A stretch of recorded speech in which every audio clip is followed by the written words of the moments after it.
Hello and welcome to another video of Learn with Vishran Basala. Today we will be learning about irreversible system.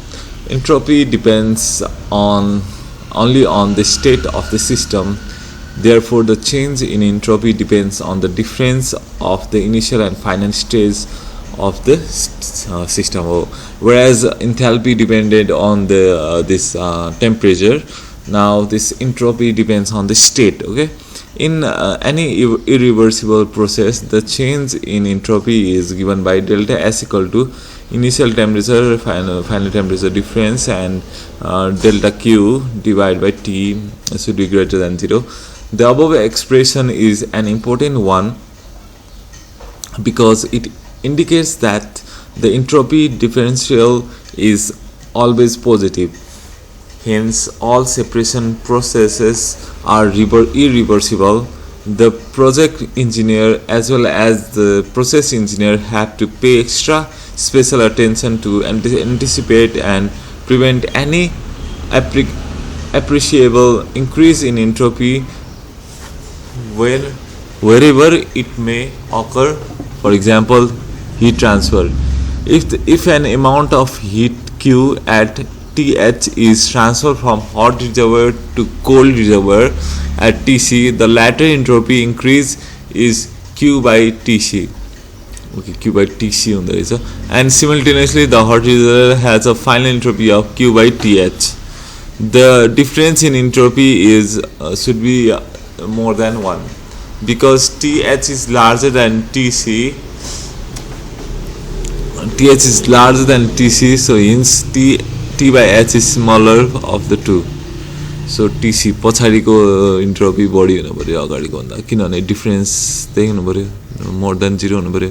Free expansion of a gas, heat transfer free expansion of gas हो चाहिँ if ideal gas is expanded within an insulated vessel with no work done and no heat transfer carried out and with no change in internal energy, then accordingly to first law, delta U internal energy equal to Q minus W.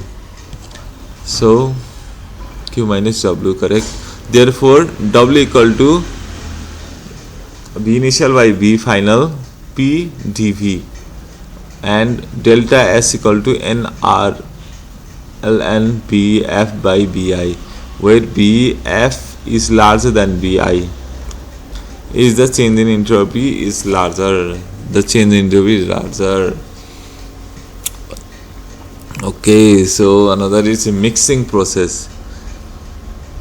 If two gases or liquids from that matter are mixed wherein the two masses are M1 and M2, the specific heat are C1 and C2 and the temperature are T1 and T2 with a final temperature at Tf, then the change in entropy will be delta S equal to M1 C1 L1 Tf divided by T1 plus M2 M2 Ln T2.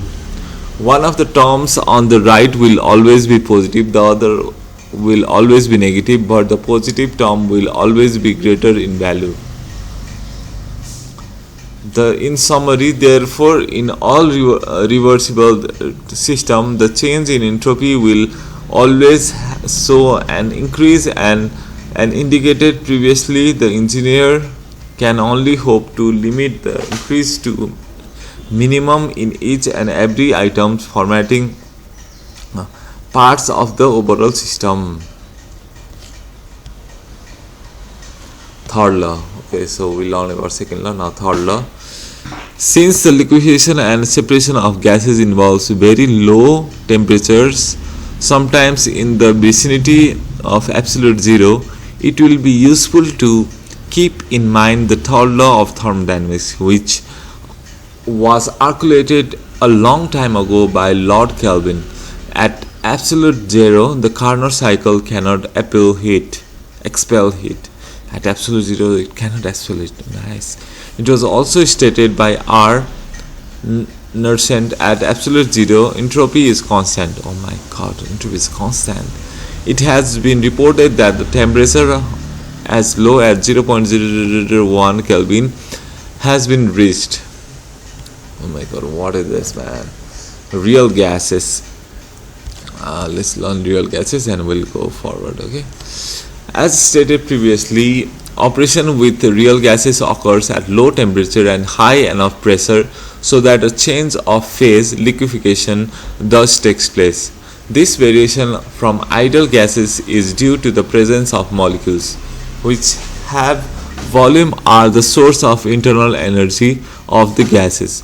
Van der Waals succeeded experimentally to demonstrate that the former classic equations of state PV equal to RT was no longer valid and that a new equation of state had to be developed. He proposed that P plus A by V square divided by small v minus B equal to RT, or P equal to RT divided by A minus B minus A by B square, where small v is the specific volume of the molecules in gas and A and B are constant for each gases. Since Van der Waals formulated this equation of state at about 1873, much scientific work has been carried out to modify or make the above equation more precise. Such attempts have proven encouraging and have also helped the engineer to work efficiently in order to reduce the limitation of second law. It is important to keep in mind that the word volume of real gas is a measure of the number of molecules of the specific gas that are contained in a given volume or flow.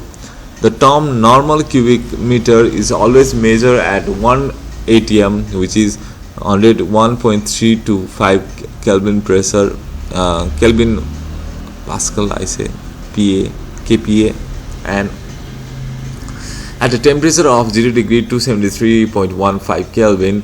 In these conditions, 22.412 normal cubic meters of an gas are equivalent to its molecular weight in kilograms. Since the molecular weight is constant for each component, a mass balance of any system is based on the numbers of molecules. It can be stated, therefore, that the mass flow or weight of any gas depends on the total number of molecules contained in the gas. For example, 100 grams of molecules, moles of a air, can be separated into approximately 209 moles of oxygen, 782 moles of nitrogen and 9 moles of argon. With these numbers in mind, it is easy to execute a mass balance of the system. What goes in must comes out. Correct. So ग्राम के हिसाब ले कुरा करें, ग्राम molecular moles. So this will do in another class. Thank you for watching. See you in another video. Take care. Bye bye.